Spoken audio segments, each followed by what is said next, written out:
Direction maintenant la région des Cascades, notamment Banfora, où s'est rendu le chef de l'État ce 23 avril. Vous pouvez le voir sur ces images.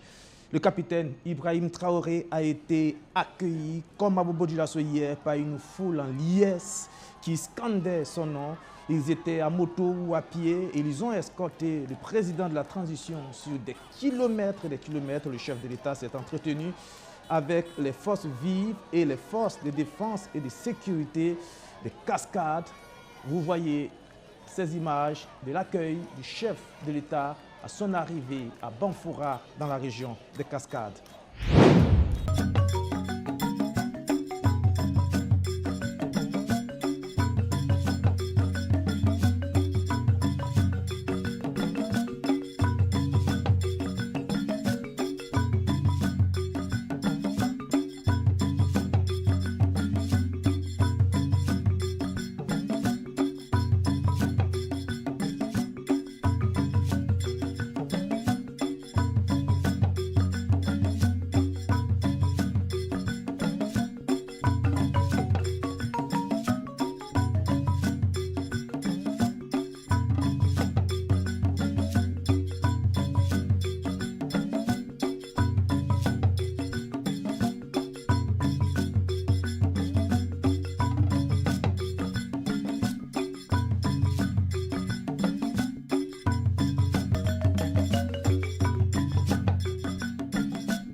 You can also see how popular Mr. President is in Ghana.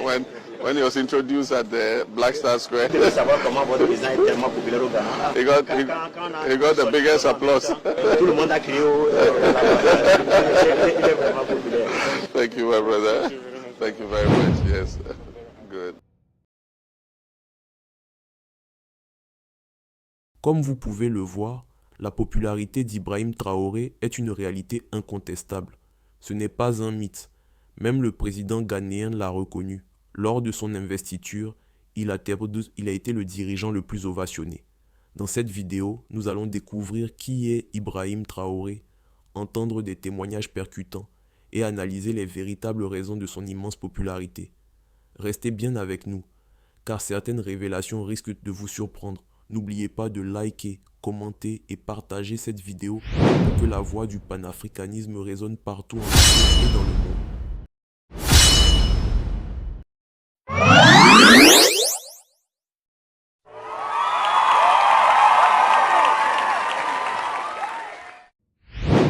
Ibrahim Traoré est né en 1988 à Bondoki, une ville située dans l'ouest du Burkina Faso.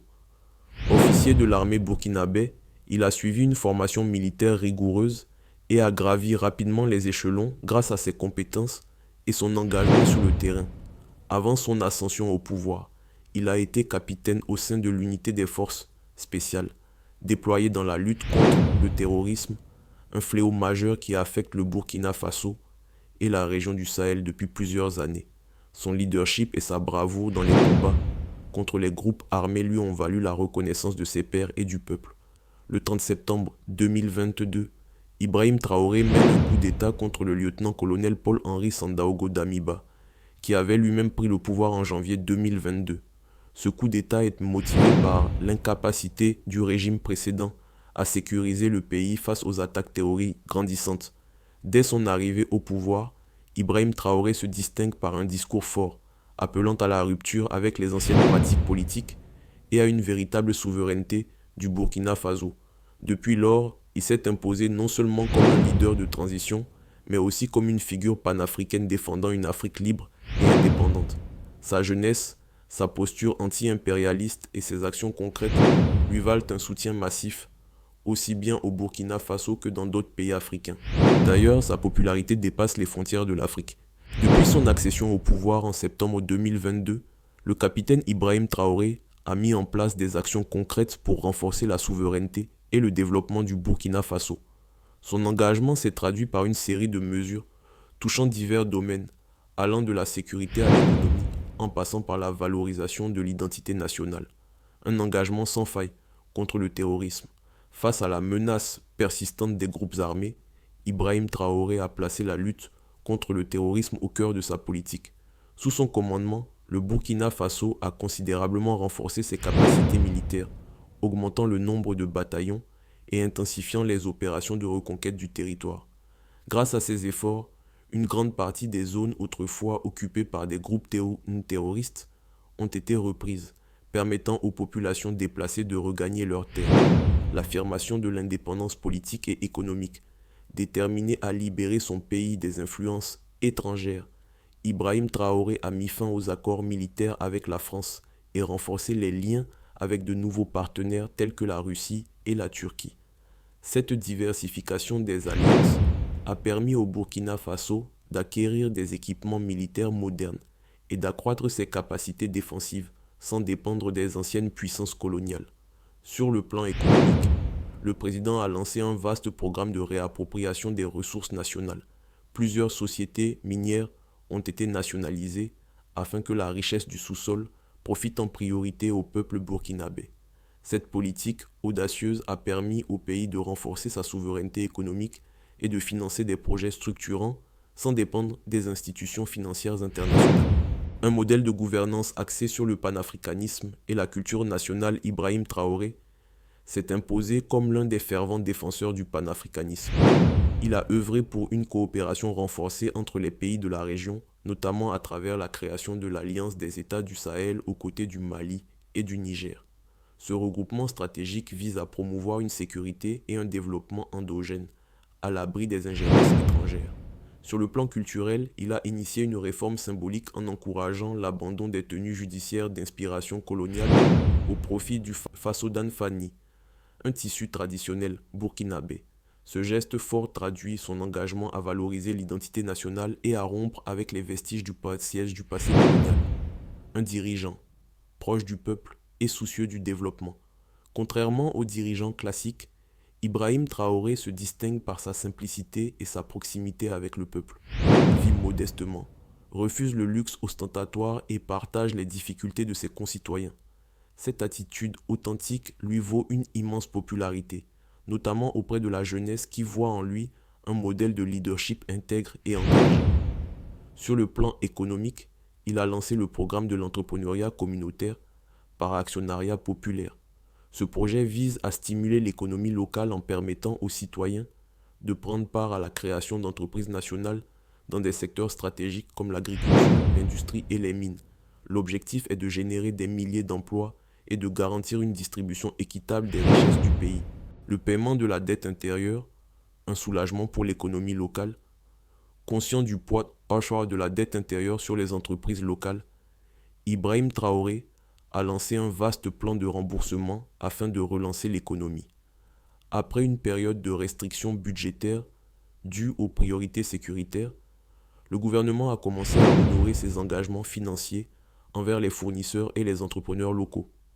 Grâce à une gestion optimisée des ressources naturelles et à l'émission d'obligations nationales, le pays a réussi à rembourser une partie considérable de sa dette sans recourir à l'aide des bailleurs de fonds étrangers.